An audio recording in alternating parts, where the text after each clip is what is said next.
Welcome to Seabury's holiday story sharing. We're having fun today, and Mary Gail Harrison is going to tell us and read to us the story of Mr. Willoughby's Christmas tree.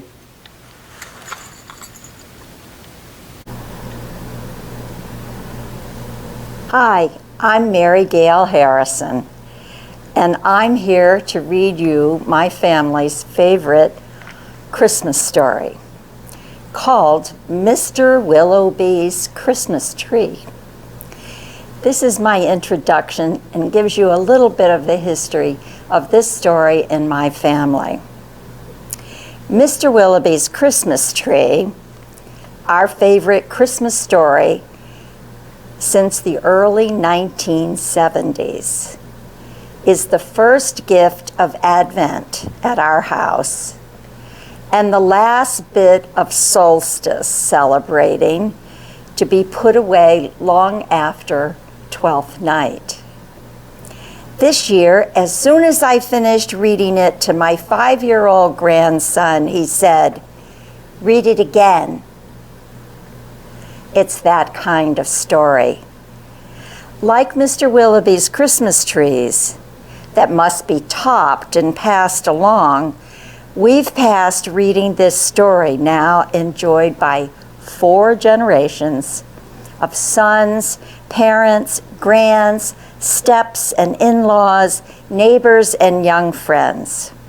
It lends itself to reading in voices from deep, slow Barnaby Bear to squeaky Mistletoe Mouse. It can mark a life transition when a young listener is old enough to be the reader for others. May this magical gift and spirit of sharing reside with you all year. Mr. Willoughby's Christmas Tree came by special delivery, full and fresh and glistening green, the biggest tree he had ever seen.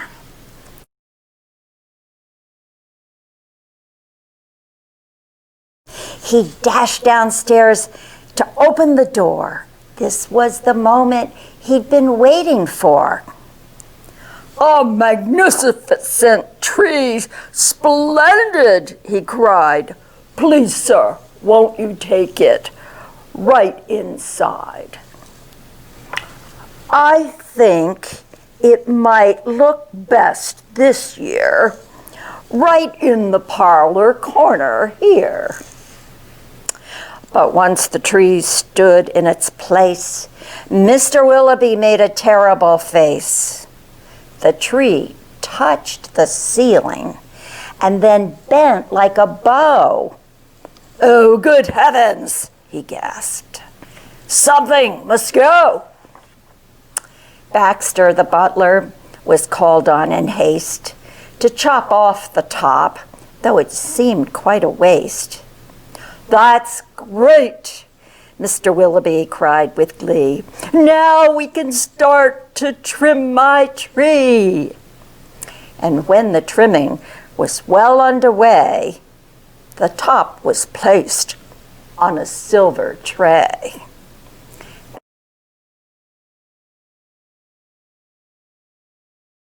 Baxter said, "I knew who'd be delighted with this Christmas tree."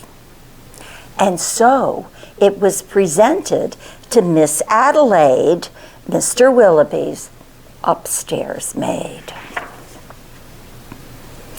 "Won't this tree be a pretty sight when I have it trimmed later tonight?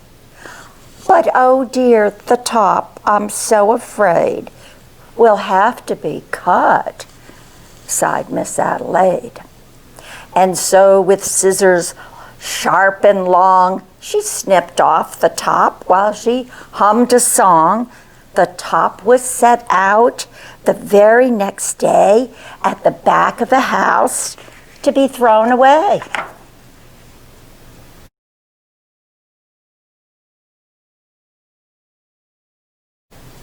that little treetop caught the eye of Tim, the gardener, passing by.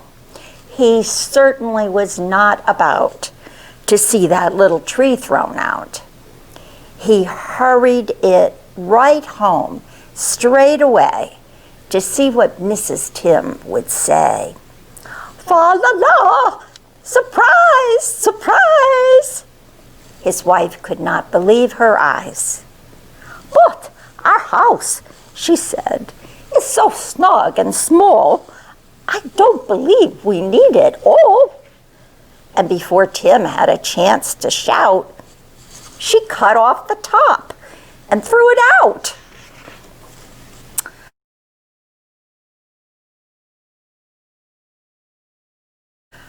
Barnaby Bear was padding by. It almost hit him in the eye. Now, who would throw a tree away so very close to Christmas Day? I'll take it home. That's what I'll do. Look, Mama Bear, I've a present for you. Well, isn't that a pretty tree? Yawned Mama Bear quite drowsily. Before we go to sleep this year, let's have a Christmas party, dear. But Little Bear, standing off far, cried out, That tree won't hold a star. Barnaby said, Let's cut a hunk off at the bottom, here at the trunk. But Mama Bear just shook her head and sliced the tree top off instead. Jolly by golly, Barnaby said with a kick. Mama, that surely was just the right trick. Let's trim it with bells and honey rings and some berries and tinsel and popcorn on strings. Mama Bear said, Trim it just as you like. I've got to tidy up for the night. This top we don't need anymore. I'll put it just outside the door. Later on, that frosty night, Frisky Fox came into sight. He spied the treetop, rubbed his chin, opened his bag, and stuffed the top in.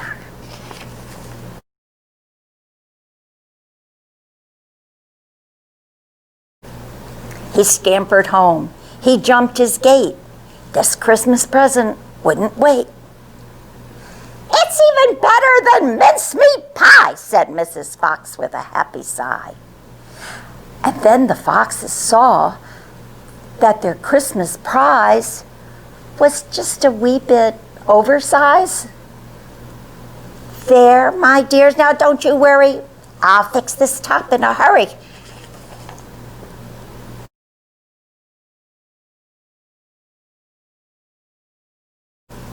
Benjamin Rabbit found it then, just outside the fox's den. It seems, he thought, most certainly Santa left that for my family. Look, he cried, see the tree I found? And with that, he called his family round. And then there was a merrymaking, rollicking, frolicking, carrot shaking, celebration around the tree. And all were as happy as rabbits can be. Benjamin Rabbit, with his own hand, sliced a carrot and made a stand. Now, let's see how this will look in our little chimney nook. But right away the children cried, Look, it's leaning to one side. "It's too tall, that's all," said Mrs. Rabbit, and as though it were a summer carrot, she gave it a chop and threw away the top.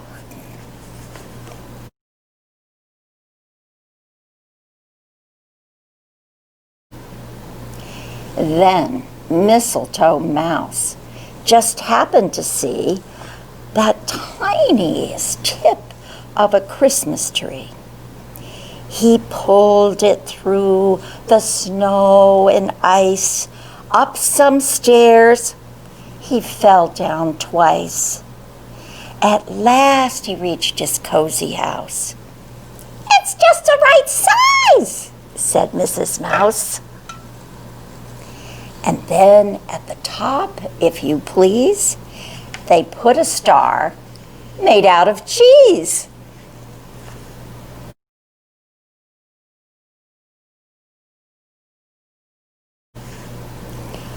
Oh, wasn't it grand to have a tree just like Mr. Willoughby?